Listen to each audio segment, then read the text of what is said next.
જય શ્રી કૃષ્ણ સર્વે વૈષ્ણવોને।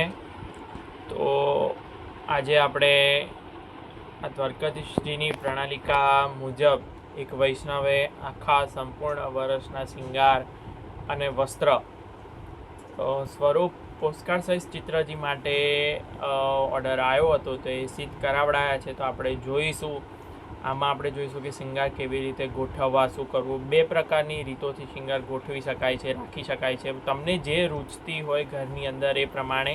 પરંતુ આ એક સિદ્ધ કરી અને મોકલતી વખતે જેવી રીતે પેક કરીને મોકલ્યા છે એ તમને રીત આપણે જોઈશું।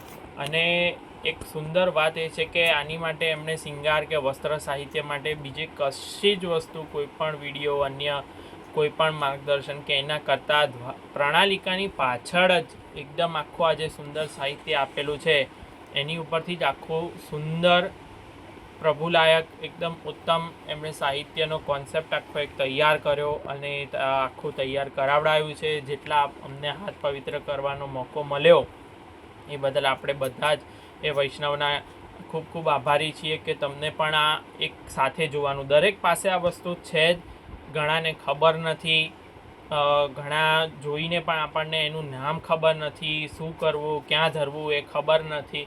તો આજે આપણે એ વિડીયોમાં આપણે જોઈશું। તો વધારે સમય આપણે વ્યતીત ન કરી શ્રી મહાપ્રભુજી ગુસાઈજી વગેરે આચાર્ય ચરણોનું અને ઠાકોરજીનું સ્મરણ કરી અને આપણે ચાલુ કરીએ। તો આ બધા મસ્તકના શિંગાર છે। આ બધા જ શિંગાર આપણે રિયલમાં પણ જોઈશું, પણ એક વખત તમે તમારી પ્રણાલિકાની પાછળ ખોલીને જુઓ, દરેક વસ્તુ એમાં આપેલી જ છે। ખાલી ફોટા એવા હોય છે એટલે આપણે એ વસ્તુને ઓળખી નથી શકતા। તો આજે આપણે ફોટા પણ જોઈશું અને વસ્તુને આપણે રિયલમાં પણ જોઈશું, જેથી કરીને દરેકને એ ક્લિયર થઈ જાય। તો આવી રીતે ગૌકર્ણ છે, ઘેરા છે, શિરપેચ છે, ગોટીપેચ છે, પાન છે, સહેરા છે, આ બધી પાઘો છે। પાઘો અત્યારે આપણે આ સેશનમાં શિંગાર જ કવર કરવાના છીએ।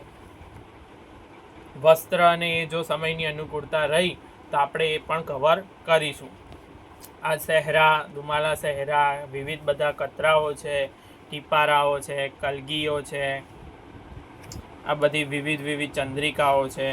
પછી વિવિધ બધા વિશિષ્ટ અમુક હાર પણ આવે છે, વિવિધ ટોપીઓ છે, આ અલકાવલી, વિવિધ તિલક, નકવેસર, આ તો દરેકને ખ્યાલ જ છે। પરંતુ આ કુંડલ, લૂમ, બધી કર્ણફૂલ, ઝુમકીવાળા બધા કર્ણફૂલો, આ અલંકાર છે પ્રભુના, ચોટીજી, બરાબર। ત્યારબાદ આ બધા વિવિધ શ્રીઅંગના શિંગાર છે। આ બધી માલાઓ વિવિધ છે, આ કળા છે, શ્રીહસ્તના બધા શિંગાર છે। આ બધું જ આપણે જોવાના છીએ અને જ્યાં જ્યાં આ પુસ્તકનો રેફરન્સ આપવાની જરૂર પડશે ત્યાં હું તમને પુસ્તકમાંથી બતાડી પણ દઈશ કે આવી રીતે આ અહીંથી આપણે આ એમણે પાસ કરી અને આખું સાહિત્ય સિદ્ધ કરાયું છે। તો હવે એ પ્રમાણે જોઈ લઈએ કે આ આખો આવી રીતે 2 ડબ્બાની અંદર આ શિંગાર આખો એ છે। આમાં મોતી, હીરા, પન્ના, માણેક અને ફિરોઝા, આ 4 જોડીના શિંગાર આમાં સમાવિષ્ટ કરેલા છે।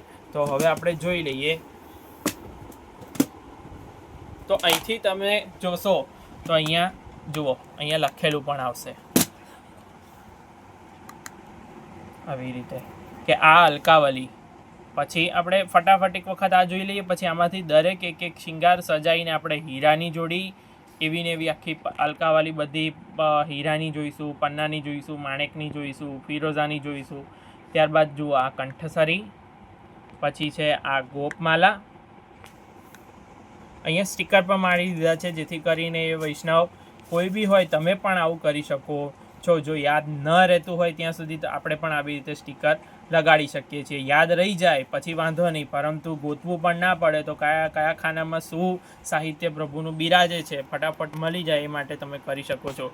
આમાં દુલરી છે, ત્યારબાદ આમાં નાનો હાર, મોટો હાર, પછી આમાં ત્રવલ, અહીંયા હમેલ, આવી રીતે આ ચાર માળાની જોડ છે।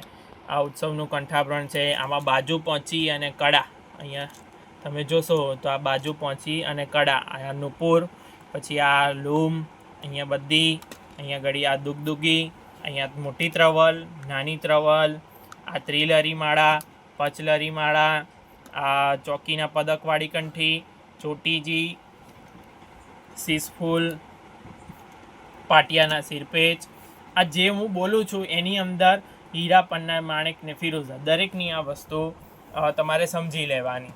અને આ છે પાઘની લર. ત્યારબાદ આપણે જોઈશું આ બીજો ડબ્બો.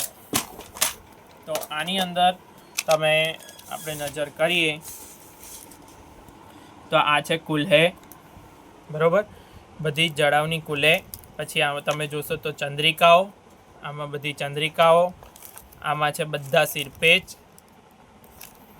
આમાં ટીપારા. ત્યારબાદ આ છે બધી નાક ફેણી કતરા બધા આવી રીતે. અને આ છે સહેરાનું ખાનું, અહીંયા સ્ટીકર હશે સહેરા. ત્યારબાદ આ એક નગી સિરપેચ અને કૌસ્તુભમણી. બધું ક્યારે ધરાય, કઈ જગ્યાએ ધરાય, પ્રભુના વક્ષસ્થળ ઉપર શું આવે, મસ્તક ઉપર શું આવે, બધું જ જોઈશું આપણે. આ છે હંસકતરા, આ ગોળચંદ્રિકા, ઘેરા, મુકોટ,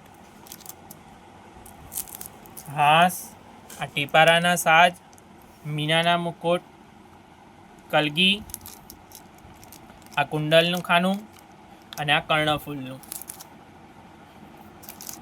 આ કર્ણફૂલની જોડી, આ દાંડી જોરા. એવી રીતે આ ચંદન મોતીના બનાવેલા મસ્તકના શિંગાર, છીપના મસ્તકના શિંગારો અને મોતીના મસ્તકના શિંગારો. અને એવી જ રીતે આયરા વાઘનખની જોડી, વાઘનખની કંઠીઓ, બરાબર. તો આ આવી રીતે આપણે જોઈ ગયા. ત્યારબાદ હવે આપણે આ બધી જ વસ્તુમાંથી આખો હીરાનો આપણે સાજ તૈયાર કરી રાખ્યો છે. તો એ જોઈએ, જો અનુકૂળતા રહેશે તો પન્ના, માણેક અને ફિરોઝાનો પણ આપણે એવી રીતનો આખો સાજ જોઈશું. તો હવે આપણે હીરાના સાજ તરફ નજર કરીએ. તો દરેક વસ્તુ પહેલાં બધા આમ નીરખીને જોઈ લો, પછી આપણે એક એક વસ્તુ જોઈએ.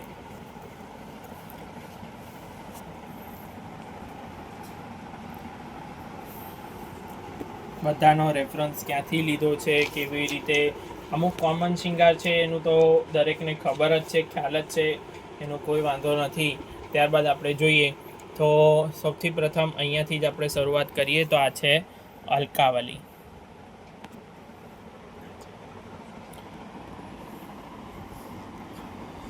આ અલકાવલી. ત્યારબાદ આ પાઘની લર. પાઘ ધરી અને એની આજુબાજુમાં આવી રીતે યુ શેપમાં બે લર ધરાય, નાની અને મોટી. તો એ અલગ જ આવી રીતે હોય. હવે જોઈન્ટ પણ ધરે છે, પણ આ અલગ જ સીધ કરેલી છે. આ લૂમ અહીંયા ગળી આમ લટકતી, પાઘની બાજુમાં આમ લટકતી, અહીંયા લૂમ ધરે. પછી કુલ્હે હોય કે આપણે દિવાળીના દિવસમાં જ્યારે શિંગાર હોય છે ત્યારે આવી રીતે ખાસ કરીને ઝરીની પાઘ ઉપર આ પાટિયાનો સિરપેચ આવતો હોય છે. તો આ પાટિયાનો સિરપેચ છે, આ આખો સિરપેચ છે.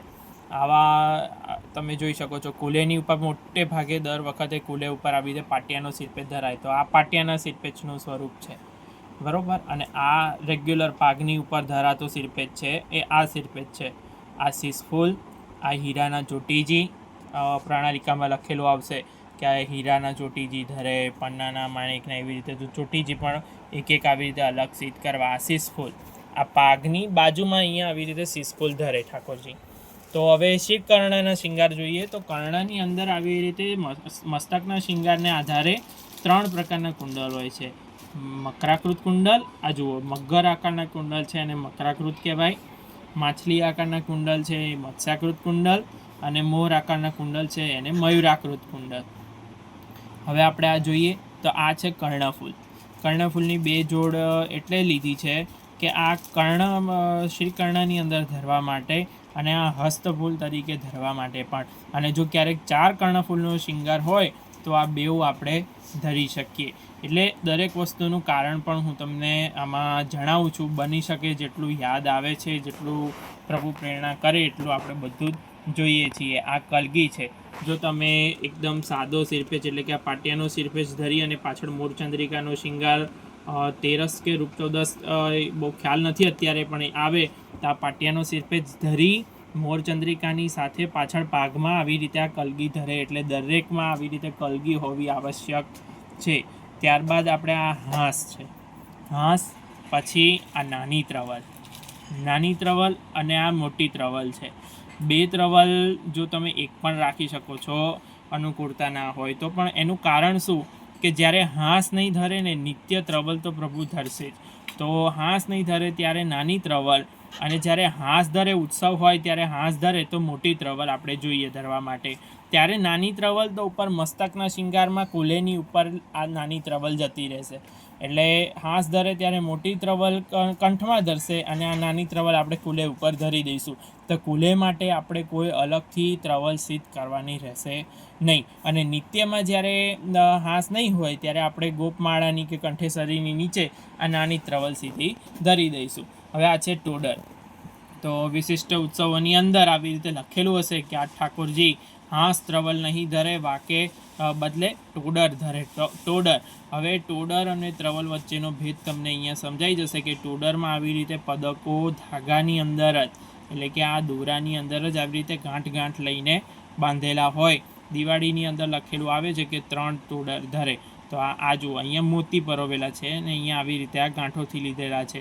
આ પણ તમને લાગે પણ બહુ વિશિષ્ટ શિંગાર છે અને ધરો ત્યારે તમે ખૂબ આનંદ આવે. આનો અમે ફોટો પણ મૂકેલો છે ટોડર ધરેલો, એટલે તમે જોશો તો તમને ખ્યાલ આવી જશે. ત્યારબાદ શ્રીકંઠના મુખ્ય શિંગારોમાં આવી રીતે આ કંઠેસરી, આ ગોપમાલા અને આ ઉત્સવનું કંઠાભરણ આવી રીતે.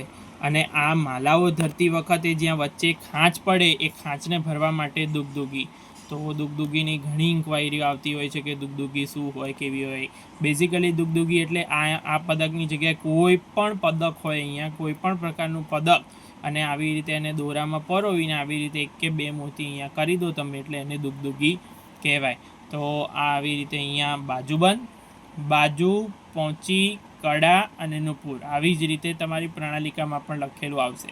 તો આ બાજુબંધ છે, બાજુબંધ ઉપર ધરવા માટે આ પહોંચી, આ કડા અને આ નુપુર. તો આવી રીતે આપણે આટલું જોઈ ગયા. હવે નીચે માલાજીઓ જોઈ લઈએ. તો આ 4 માળાજીની જોડ છે આવી રીતે. તો એનું કે જ્યારે મધ્યના શિંગાર હોય, હલકા શિંગાર હોય ત્યારે 2 માલા, મધ્યના શિંગાર હોય ત્યારે 3 માલા, અને ભારી શિંગાર હોય ત્યારે 4 માલા પણ આપણે આવી રીતે ધરીએ છીએ. તો આ જે છે આપણે અહીંયાથી એનો રેફરન્સ જે તે વૈષ્ણવે લઈ અને આપણને કીધું હતું કે આ પ્રમાણે આપણે તો હીરા, પન્ના, માણેક અહીંયા લખ્યું છે કે 4 લલની માણેકની જોડ. તો એવી રીતે આપણે 4 લળની, હીરાની, પન્નાની ને માણેકની સ્વરૂપ હોય એ પ્રમાણે, જો સ્વરૂપ મોટું હોય તો 5ની જોડ કરવી, 6ની જોડ કરવી, એવી રીતે કરી રાખો. તો આપણે અહીંયા જોઈશું આ હીરાની જોડ આવી રીતે. તો દરેકમાં આવી રીતે 4 માલા, 1 2 3 4. ત્યારબાદ નાનો હાર આપણે જોઈ રહ્યા છીએ. આ છે 2 ચોકીવાળો હાર. જે ચોકીની માલાઓ અહીંયા લખેલી છે કે આ ચોકીની માલાઓ, એમાં નાનો હાર અને મોટો હાર, કેમ કે અહીંયા જો બીજા પણ હાર છે એટલે આપણે એક અહીંયા નાનો હાર કર્યો છે અને એક અહીંયા મોટો હાર કર્યો છે. કે જ્યારે હલકા શિંગારની અંદર હાર લખ્યું હોય તો અહીંયા હારની અંદર 1 માલા, આઈરિયા માલા પહેલી વાળી, અને હારની 3જા નંબરની માલા. અને જ્યારે ભારી શિંગાર હોય ત્યારે હજુ આ 3જી માલા ધર્યા પછી આ હાર હજુ, અને પછી સૌથી 12ની માલા આવી રીતે ધરી અને આપણે કરી શકીએ છીએ. એટલે એ પ્રમાણેની આખી આ જોડ સિદ્ધ થતી હોય છે. તમને હવે ખબર પડતી હશે તો કે કેવી રીતે આખું આ સેટઅપ કરેલું છે શિંગારની જોડનું. તો આખું હીરાનો શિંગાર જોડે બતાવવાનો હેતુ જ આ છે. તો આ માલા અને આ હારનું આવી રીતે મેલજોલ હોય છે અંદર. પછી નીચે આપણે જોઈએ તો આનો રેફરન્સ જુઓ કે લખેલું આવે ઘણી વખત કે દુલરી, તો લખ્યું છે પદકવાળી દુલરી. પછી અહીંયા હશે પદકવાળી 3 લડી કંઠી, અને પચલરા આવી રીતે અહીંયા જુઓ આવી રીતે પચલડી કંઠી. તો આ બધું પ્રણાલિકાની અંદર ઓલરેડી છે જ, ખાલી આપણે એને વાસ્તવિકમાં હવે આપણે જોઈએ તો આવી રીતે આ દુલરી સિદ્ધ કરી છે આપણે. આ દુલરી, આ ત્રિલરી અને આ પચલરી. તો આ જ છે. અને દિવાળીની અંદર આવી રીતે નીચે પચલરા કે એવી માળા ધરી અને એની ઉપર ઠાકોરજી હાર ધરે, અને એની એટલે દુહેરો શિંગાર થાય ને પછી એની ઉપર ઠાકોરજી વિવિધ ટોડર, ત્રવલ અને 2 હમેલ વગેરે ધરે, એટલે 3 તિહેરો શિંગાર થાય. તો આવી રીતે હોય છે. તો આનું પણ મેં તમને એટલે જ પુસ્તકમાંથી બતાવવાનો હેતુ એ જ છે કે જેવી રીતે વૈષ્ણવે ખૂબ જ સરસ રીતે એકદમ ઠાકોરજીનું સાહિત્ય એકદમ અંદર લખેલું આવે કે પ્રણાલિકામાં મારે તો દુલારી માળા હીરાના શિંગાર, તો હીરાની અંદર આપણે દુલારી હોવી જોઈએ એમ. ત્યારબાદ આપણે મસ્તકના શિંગાર જોઈ લઈએ. તો ગોળચંદ્રિકા, આ કતરા, સહેરો, કુલ્હે, ટીપારું આવશે, અને આ ઘેરો, ચંદ્રિકા છે. ચંદ્રિકા અને આ બે કતરા તમે મિક્સ કરીને ટીપારાની ટોપી ઉપર ધરો તો ટીપારાનો સાથ થઈ જાય. આ મુકુટનો કિરણ આવશે, નાગફેણી કતરો અને અંશ કતરો. તો આવી રીતે આ મસ્તકના શિંગાર આવી રીતે છે. તો આખો સેટ એક વખત આપણે ફરીથી જોઈ લઈએ. તો આવી રીતે આને આખો હીરાની જોડ કહેવાય, આખી હીરાની જોડી. હવે ચાહો તમે તો બે રીતે તમે શિંગાર પ્રભુના સજાઈ શકો છો. એક આખો ડબ્બો આવી રીતે હીરાની જોડીનો રાખી અને એમાં ખાલી હીરાની જોડ ભરી દો. ત્યારબાદ હજુ આપણે આ જે વિશિષ્ટ હાર જે રહી ગયા, આનો હું તમને રેફરન્સ આપણે પુસ્તકની અંદર જોતા આપણે જોઈ લઈએ. તો અહીંયા આપણે ખૂબ જ સુંદર સાહિત્ય બહાર પાડ્યું છે. તો આ જુઓ, ચોકીના પદકવાળી કંઠી અહીંયા લખ્યું છે તમને. તો આ જે છે આપણે અંદર પણ હમણાં જોઈશું, ચોકીના પદકવાળી કંઠી, અને આ છે પાંખડીવાળો હાર. અંદર આવું બધું પ્રણાલિકામાં જ્યારે લખેલું આવશે ત્યારે આપણે પછી બધા પૂછવા નીકળીએ, બીજા વિડીયોના સહારા લેવા નીકળીએ, ત્યારે એના કરતાં એક વખત આપણે પાનું ફેરવીને જોઈએ. પ્રણાલિકાની પાછળ પણ ઘણું બધું લખેલું એ વાંચીએ તો બધું સોલ્યુશન ત્યાં જ થઈ જાય. અને આ વાઘનખની જોડ, તો આવી રીતે હીરાના, માણેક, ફિરોઝા દરેકની મોતીની અંદર કરવી, અને બધી તો આવી રહ્યું બધી. હવે આ બધું આપણે વાસ્તવિકમાં જોઈ લઈએ. તો આ જુઓ, ચોકીવાળા પદકવાળી કંઠી આવી રહ્યા. બહુ જ વિશિષ્ટ આવો હાર કોઈક દિવસ આપણે ધરીએ, ઠાકોરજીને એકદમ નવું આપણને ખૂબ સુંદર અનોખા દર્શન થાય, પ્રભુ અનોખા આમ ઉઠી આવે. અને આવી રીતે આ પાંખડીવાળો હાર જુઓ, એકદમ એ જ પ્રમાણે આ જુઓ જે દેખાય છે બંનેને સાથે જ હવે રાખીને આપણે જોઈએ છે નીચે. તો આવી રીતે જુઓ, પાંખડીવાળો હાર બરાબર, અને ચોકીના પદકવાળી કંઠી પણ સેમ એ જ પ્રમાણે બહુ જ મહેનત કરી છે વૈષ્ણવે. અને ત્યારે જ આવી રીતે પછી આ હમેલ જુઓ, આવી રીતે હમેલ જનોઈ જેવી રીતે ધરીએ એવી રીતે આ હમેલ ધરે. તો આ છે હમેલ, એટલે જ આવી રીતે ગોઠવી છે. તેથી કરીને આ અહીંયા હસ્ત આગળવાળા ભાગ સુધી, અને અહીંયા ઉપર ઠાકોરજીના ઊંચો જે શ્રીહસ્ત છે ત્યાંથી લઈને આવી રીતે આ હીરાની હમેલ, અને આ બધી જે આપણે હમણાં અહીંયા જોઈ ગયા આવી રહી બધી. તો દરેક શિંગાર છે જ બધાની પાસે.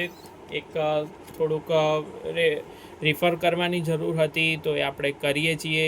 આનાથી પણ હજુ સુંદર થઈ શકે છે. તમારી પાસે જે પણ સાહિત્ય હોય આની અંદરથી થોડુંક પણ હોય તો પણ આપણે પ્રભુને લાડ લડાઈ શકીએ છીએ. આપણો સંપ્રદાય એ સાધન પ્રધાન નથી, ભક્તિ પ્રધાન છે. એટલે પ્રધાન છે તો એ પ્રમાણે રાખી અને જે કંઈ પણ સાહિત્ય બિરાજતું હોય એ પ્રમાણે ઠાકોરજીને લાડ લડાવવા. પણ જેને કરવું છે એની માટે આ એક વિડીયો ઉપયોગી બની શકે, અને આપ બધા જ આનો યથાયોગ્ય લાભ લેજો એવી. પરંતુ આપણે આમાંથી કોઈ પણ શિંગાર જો તમારે સિદ્ધ કરાવવો હોય તો તમે અમારો સંપર્ક કરી શકો છો, અથવા તમે જાતે પણ આ શિંગાર સિદ્ધ કરી શકો તો પણ અતિ ઉત્તમ મટીરિયલ પણ તમને અમારી પાસેથી મળી જશે. તો જો અનુકૂળતા રહેશે તો આપણે આવી રીતે પન્નાની જોડ પણ જોઈશું, માણેકની અને ફિરોઝાની જોડ પણ 100% જો રહ્યો સમય તો આપણે જોઈશું. તો આપ સર્વેને જય શ્રી કૃષ્ણ. કમેન્ટમાં જરૂરથી જણાવજો કે આપ બધાને આ વિડીયો કેટલો ઉપયોગી રાખ્યો, અને તમે આનો કેવી રીતે હજુ આમાં શું સુધારા થઈ શકે છે એ પણ તમે જણાવી શકો છો. અથવા તો આમાંથી તમારે કંઈ પણ વસ્તુ તમને ન હજુ ખબર પડી હોય તો એ પણ તમે અમને ફોન કરી કે કમેન્ટની અંદર પણ તમે પૂછી શકો છો. જય શ્રી કૃષ્ણ. અમારા વોટ્સઅપ ગ્રુપમાં જોડાવા માટે આવી તમામ અપડેટ, આ રોજે રોજની અપડેટ અમે બધું યુટ્યુબ પર કે એની ઉપર તો નથી મૂકી શકતા, પણ ઠાકોરજીનું રોજને રોજ કંઈક નાનું ઝીણું નવું સાહિત્ય સિદ્ધ થતું હોય છે. તો એ જોવા માટે તમે અમારા વોટ્સઅપ ગ્રુપમાં જોડાવા માટે એની લિંક હું નીચે ડિસ્ક્રિપ્શન બોક્સમાં મૂકી દઉં છું. તમને નંબર પણ દેખાતો હશે. તો જે કોઈ પણ વૈષ્ણવો, એજેડ વૈષ્ણવો છે કે જે લોકોને ખબર નથી પડતી કે લિંક દ્વારા કેવી રીતે જોઈન થવું, તો તમે ડાયરેક્ટ નંબર પર ફોન કરી અને અમને કહી શકો છો કે અમને તમારા ગ્રુપમાં જોઈન કરી દો, તો પણ અમે તમને ગ્રુપમાં જોઈન કરી દઈશું. અને જે કોઈ પણને ખબર પડે છે કે લિંક દ્વારા કેવી રીતે ગ્રુપમાં જોઈન થવું, તો તમે ડાયરેક્ટ પણ જોઈન થઈ શકો છો. તમને ડિસ્ક્રિપ્શન બોક્સમાં અમારા ફેસબુક, ઇન્સ્ટા અને વોટ્સઅપ ગ્રુપની લિંક મળી જશે. આપ સર્વેને જય શ્રી કૃષ્ણ. આપ સબનો ખૂબ ખૂબ આભાર. જય શ્રી કૃષ્ણ.